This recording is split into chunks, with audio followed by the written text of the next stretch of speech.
Hi, my name is Aiden Petritich, and welcome into a deep dive into Andean cultures and their use of the coca plant. For centuries, the coca plant has been used in many different ways, and way more than just a plant to the Andean people. It has served as a symbol, a culture, and a type of identity. In this documentary, I will try my best to show anyone who is willing to watch just how important this plant is and how it shaped Andean culture from hundreds of years ago today. So first we must take a deep dive into what the coca plant actually is. The coca leaf is a small green leaf that has been said by Andean people for many years. The leaves are usually kept in coca bags like this primary source that I've provided, as seen here.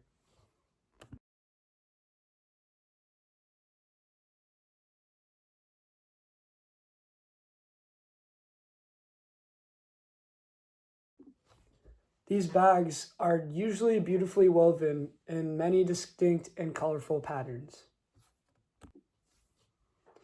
These were used dating back to the 5th to the 7th centuries. These bags weren't just used for carrying leaves around, but also for being works of art within the community, kind of a way of showing off in certain ways. The Moche people, who lived along the northern coast of what is now Peru, included coca in their everyday lives. Archaeologists that I used as one of my sources, whose names are Klaus and Chesson, their last names, have found that coca was used for religious ceremonies, medicine, and social gatherings. Some would say that coca was a lot more than just a plant, but it was also a connection to the spiritual world or realm.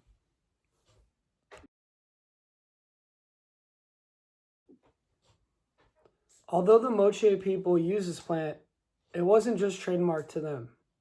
One of the greatest civilizations in South America, the Incan Empire, also saw coca as being sacred in different ways.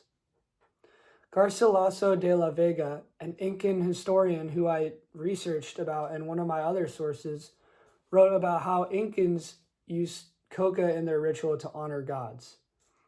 It was believed to be used to heal sicknesses and connect the ancient people with their ancestors.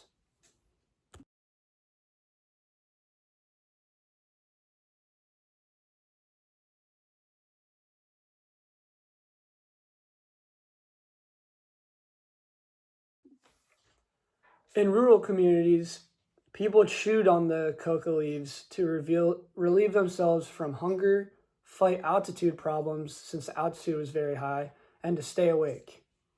Catherine Allen, another anthropologist who I researched for my fourth source, described how coca is a symbol of life itself.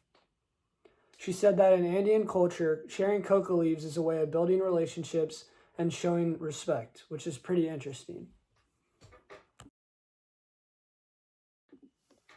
Thank you so much for joining me on this amazing journey of how coca leaves have affected cultures of our past. I learned a lot throughout this process, and I'm glad I got to share other researchers' insights on how important this drug was in South American cultures. Going into this project, I didn't really think that coca leaves would have been super important to these people. I thought this drug was used in a lot of different ways, more harmful ways, but it seems that people back then used it for a lot of better, positive ways. So I was wrong. Thank you.